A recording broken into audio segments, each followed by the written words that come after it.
অযোধ্যা কাণ্ড। রাম, লক্ষ্মণ ও সীতার বনে গমন। তখন বলেন রাম পিতা বিদ্যমানে, ভালো যুক্তি মাতা বলিলেন তব স্থানে।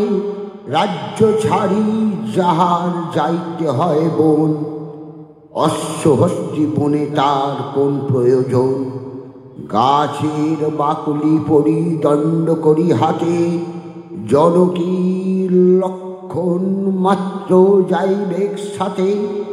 বাকল পরিবেন রাম কইকেই তা শুনে, বাকল রাখিয়াছিল দিল ততক্ষণে। বাকল আনিয়া দিল শ্রীরামের হাতে, কান্দেন বাকল দেখি রাজা দশরথে। লক্ষণের স্থির বাকলি তিনখানি রোদন করেন দেখে ৭০০ রানী। অশ্রুজল সবাকার করে ছল ছল, কেমনে পারিবে সীতা গাছের বাকল। হরি হরি স্মরণ করয়ে সর্বলোকে, বজ্রাঘাত হয় যেন ভূপতির বুকে।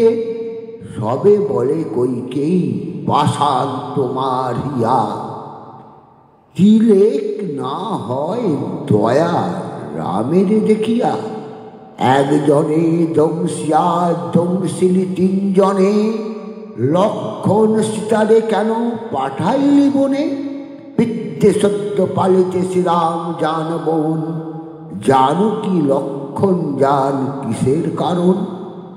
বধূর বাকল দেখি রাজার ক্রন্দন, পাত্র মিত্র বলে সীতা পূরণ বসন।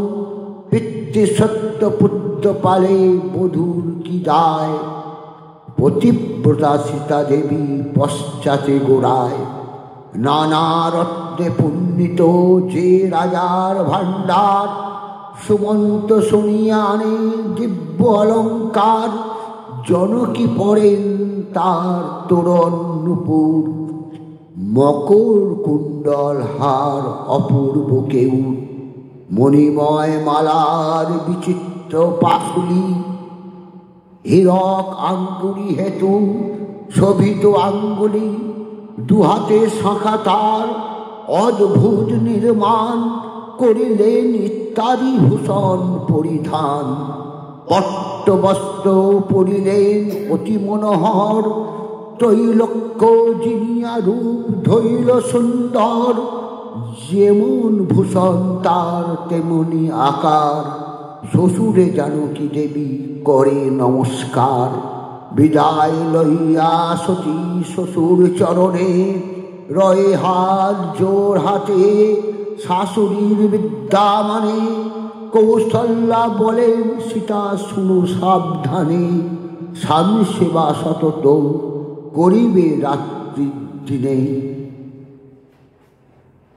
রাজার বহু আয়ারি তুমি রাজার কুমারী, তোমার আচারে আচরিবে অন্য নারী। নির্ধন হোক স্বামী অথবা সদন, স্বামী বিনা স্ত্রী লোকের অন্য নহে মন।